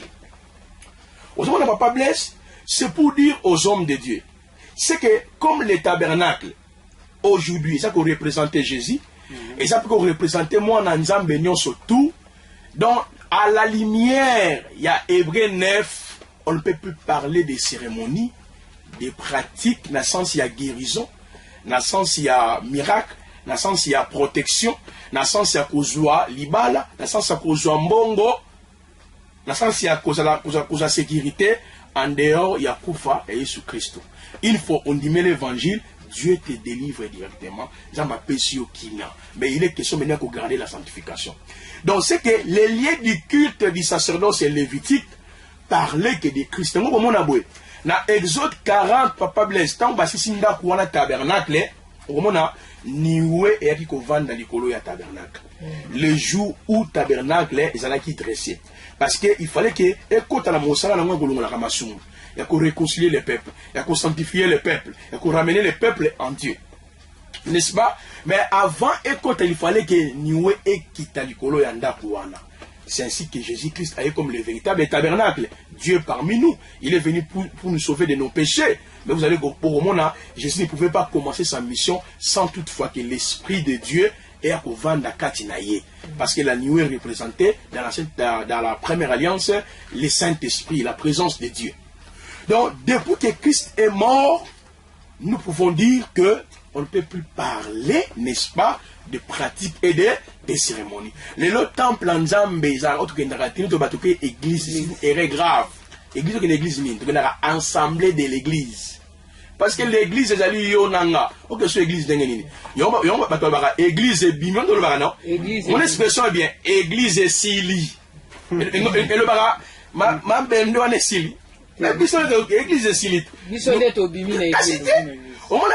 y a beaucoup de confusion. Bien aimé, ça c'est le temple de Dieu. Le temple de Dieu. La Bible dit que Dieu n'habite pas dans la maison construite par les mains d'hommes. Dieu habite en nous. Nous sommes les temples de Dieu spirituel. Ce qu'on ma brique chinois ont investi millions de millions pour ça, mais il y a des veuves, il y a des pauvres, il y a des orphelins. Ils ont occupé dans bangote, ils ont occupé dans 4x4, mais ça c'est quel évangile? Oh, l'église, moi, on a vu dans la singa. L'église, on a fait beaucoup de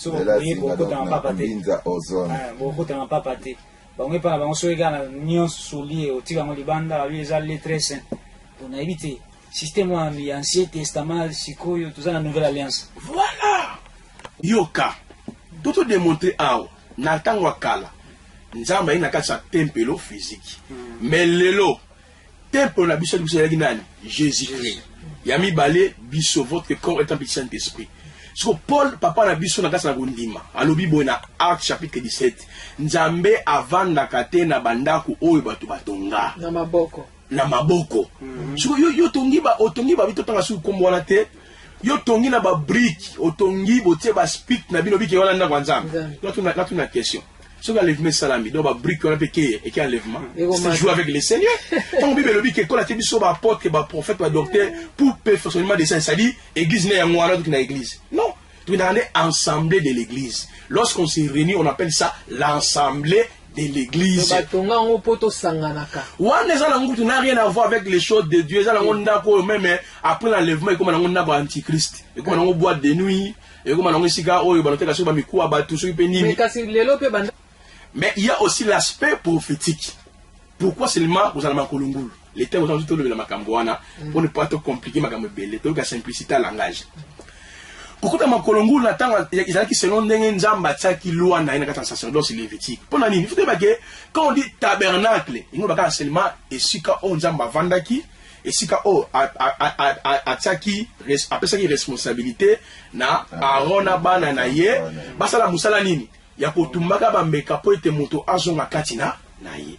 C'est que ainsi longtemps que la loi a changé, bah pratiquer non surtout en le sens spirituel. Je prends un exemple. Attends à Kala, dans le bilan aussi le ministère, l'appel au ministère de la parole dans le bilan. Soit il y a des fautes telles que moi, M. Tobuka, moi la tâche, des fautes corporelles, d'après Lévitique 21, 12, 17, au côté, aux apôtres, mais les lots. Nous allons nous allons le katana, au sein de l'ensemble, calmement. C'est pour dire, Yesu une fois koufi, nyo sotu wana ekei. Nyo sotu ekei. Donc quand les gens m'ont dit que wakota makolongulu, ah vokota fosi ma mafuta mongobo au tempelo ya nzambe. Mon biso ma pasteur, nous serons jugés sévèrement devant le Seigneur. Nous avons des orphelins de veuves dans nos assemblées, ceux qui parlent là-bas, mais on va dire, nous voulons construire les temples de Dieu. Temple ensemble, ça c'est manquer de Dieu. Les temples de Dieu, c'est les bandimila qui sont là, qui ont besoin de notre soutien, qui ont besoin, au moins notre go investir. Le monde va passer sur $1 million. Mais il y a des orphelins de veuves et tout. Et puis on prêche l'enlèvement. Quel enlèvement? Parce qu'après l'enlèvement, d'après Daniel 9, Nanagoya, c'est l'antichrist. Tant de soi, dans le moment l'enlèvement, Nagotonga Yone Kelikolo. Et là, quand on a une boîte de nuit, il y a les temps exacts. Nous sommes appelés à comprendre d'abord sans ce sacerdoce. Donc, l'élo, tout comme un tabernacle ensemble. Dieu s'est tabernaclé à nous. Cela veut dire, tous les cérémonies et les pratiques, les rituels là, on le va passer à la biso, on appelle tabernacle, on va appelle arche de l'alliance, on va appeler les chandeliers, on va appeler hôtel des parfaits, on va appeler plein de propositions. Si on veut te faire des cérémonies, pour faire des choses que non, frère Blaise, on va faire la cérémonie, on va prier pour nayo, on va faire la chocolat, oh, et puis c'est papa. Au bon, on se dit, chandelier, Zarab. Apotunier, bon, on se dit, hôtel des parfaits, Zarab. Arche de l'alliance, c'est un faxer. Parce que dans le sacerdoce royal, on n'a plus besoin de ça. On sait que cela était que Jacques Langue pour préfigurer Jésus-Christ. C'est lui qui est le véritable tabernacle. Il pouvait pardonner les gens. Il nous a réconciliés à Dieu. Bible 2 Corinthiens 5, 17 à 21. Dieu était en Christ, réconciliant les mondes par lui-même, en n'imputant pas aux hommes leurs offenses. Il a placé à nous la pensée de la réconciliation. Vas-y, tu fonds la standard, on a vu ça. Blaise, na makambo etali ba inspiration, il faut que tu kebisa makasi. Selon la Bible, nous avons ba type d'inspiration mi balé. C'est-à-dire l'inspiration comme les écritures de Dieu. 2 Timothée chapitre 3 16 17. Le but toute écriture est inspirée de Dieu. Na grec wa bingango theos pinematos. Okay. Toute écriture est inspirée de Dieu. Il y a l'inspiration comme la parole de Dieu. Deuxièmement, nous avons les dons d'inspiration, comme parole de connaissance, comme discernement, dons d'inspiration, nous avons comme la prophétie, les diversités des langues et l'interprétation des langues. Nous avons aussi les dons de révélation, tels que la parole de connaissance, la parole de sagesse et le discernement des esprits. Quand les gens ont d'abord inspiration, ils font allusion en quoi? Parce qu'il y a déjà des dons que Dieu nous a donnés pour nous parler dans une situation quelconque. Ok? Donc, on fait entre inspiration et recommandation. Bonjour, mon âme. C'est très important. Tu vas contre ma confusion inutile. C'est-à-dire, inspiration, oh, ça Dieu peut te recommander dans une situation mon coboyer, à recommander yo, salaboye. Mais, chaque jour. Tu as que clause ya alliance oyoyo et vendu dans ma pratique de ma ritualité. Et vous semblez beau, mais la maille. Au plus, monsieur, on pense à mes pètes, monsieur, vous appelez comme ma candidature, monsieur, mon père. Je vous appelle ça même d'arriver les bisous. Mais quand on m'a révélé, bon, vous mettez que Mayam te dit qu'ici. Les coloniaux sont pas les gars na TV.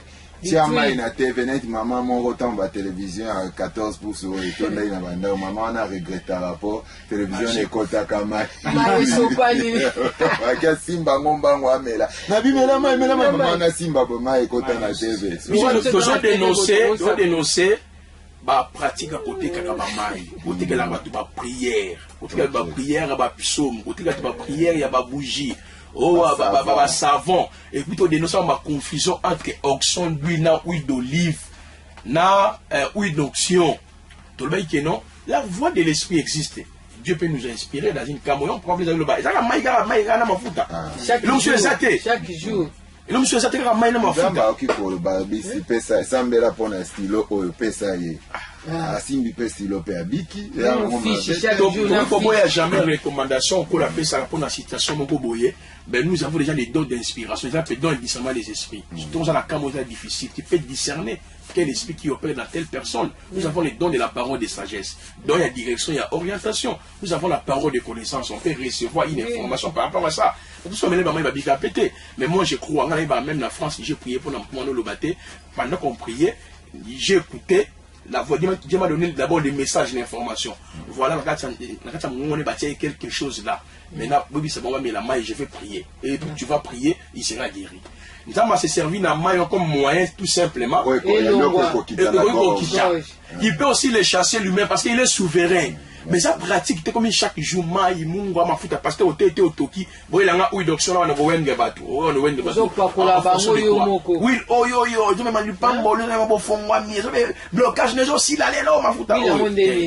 Où est la place à Jésus? Ça, c'est du panthéisme. Où nous avons la croyance avec les mains nati. Tout ça, qu'on boit, pratique à côté de Rabilo, on met toujours dit que le Saint-Esprit et la foi, ils ont les bases pour la mission de la alliance. Ngombo pomona oyo ka ososola potiamina ngombo yo pomona oyo ka ososola pe monoko efungwama pe maloba ebima yangonde kelelo yangonde kelelo bateki mai bateki mafuta bateki mai bateki mafuta a commerçant yesu abengana